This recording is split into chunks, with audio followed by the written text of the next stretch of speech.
let's talk about standard 2, population and service assessment. So the national standards guidance and is written as such. The DSMES service will evaluate their chosen target population to determine, develop, and enhance the resources, design, and delivery methods that align with the target population's needs and preferences. So if we're comparing from the 2017 national standards to the current revision, there were minimal changes that were, again, this is now standard 2, it was standard 3. So again, very minimal changes, but again, the one thing is that we're talking about target population. So previously, we were kind of looking at who is the population that you're currently serve and who do you want to serve. Now we're just kind of putting them all together. This is your target. Now, while the previous population and service assessments always included social determinants of health, this revision just made sure that it was in writing, really highlighting that this is a very important piece here. Now, why is it important? So for the service and the organization, the assessment gives a systematic approach to improving the health of the population. Again, very easy way to kind of look at who is it, again, and what do we need to do. For the team, it really helps to identify and address those population barriers and health inequities. And then finally, for the person with diabetes, this assessment really ensures that DSMES is available in the delivery methods that are preferred by them and which is accessible and adequately utilized. Now, the interpretive guidance. So again, we have that the DSMES service will identify their target population, DSMES needs, preferences, and barriers to have a plan to address. So the documentation exists that reflects annual assessment of the demographics of the target population, the target population's diabetes type, the DSMES preferences and needs, and the target population's barriers to DSMES services. Then, when we look at standard 2B, the DSMES service will use resources and delivery methods that align with the target population's needs and preferences. So documentation exists that reflects that annual assessment of the DSMES service resources relative to the target population. So all of these examples: physical space, staffing, scheduling, equipment, interpreter services, multi-language, culturally relevant education materials, low-lit materials, large font ed materials, mobile devices, upload devices, and DSMES clinic portal accounts, virtual education equipment and platforms. And then that annual documentation exists reflecting a plan to address any DSMES gaps to serve the target population. So that interpretive guidance and all of that is, again, embodied into these examples and templates that are available for you on the ERP site, as well as, of course, ERPU. So again, here's that target population, that annual assessment review and revision date here. And then basically you're just identifying 0 is none, 1, about 25% or less, 2, 50% or less, 3, greater than 50%. So again, all you have to do is go through and identify the race of the population, age of the population, your type of diabetes, the types of treatments that target population is using, the unique needs here, and then the barriers, as well as right over here. So again, a nice template that you don't have to think about anything. Everything is documented here of what needs to meet the requirements for this standard.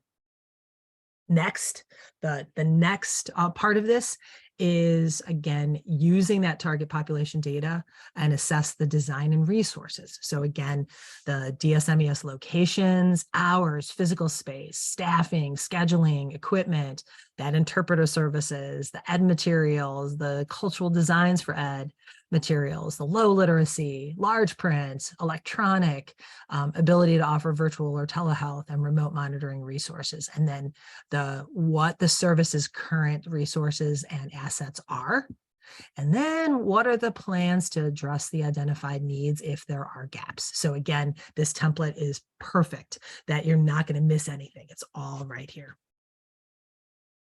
Now, how do you collect this data?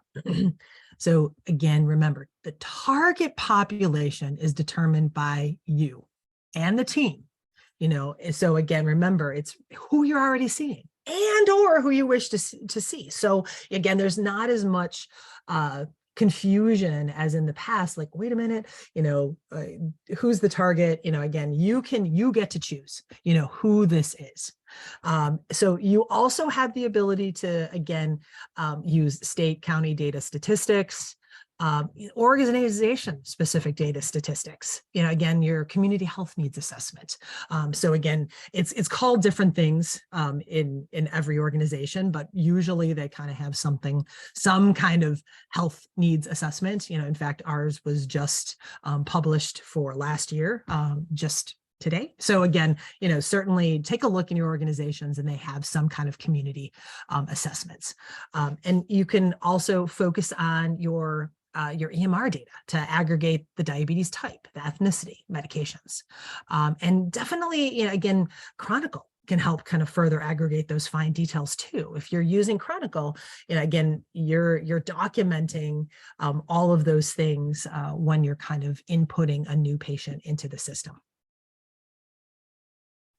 Now, when we think of some examples, the easiest way, as I said, is to really use that template that's provided by the ERP. Again, while you can certainly use the PDF that's available, again, that there's that edited Word document that's going to be found with this video. So this is ours, our example of the target population. Again, just kind of highlighting the types of patient population, the age of the population, the types of diabetes, the diabetes treatments, unique needs, and the barriers. And then, again, just kind of highlighted, again, what those, what some of the barriers were, and then kind of languages that require the interpreter services. And then this is also our example of, again, assessing the design and resources. Again, we also had like kind of the locations, and there were no gaps, again, but we were also just identifying our hours, again, and kind of no plans for weekend or evening hours for us, our physical space, we need more room like everyone, the staffing, we need more people, the scheduling, for the equipment, we have an excellent interpreter services. So again, we just need to, make sure that we can get them 24 hours in advance, the different education materials that we have, and we review them on an annual basis. And then, reviewing the cultural designs, low lit as well. Again, the large print, electronic, and then kind of our remote monitoring resources that are available. So that's just an example of ours. Now, there are other formats to use. So again, I do strongly encourage that you use the ERP template, because again, it just makes it so much simpler for you, but you can do however you want, writing out everything for advisory board meetings.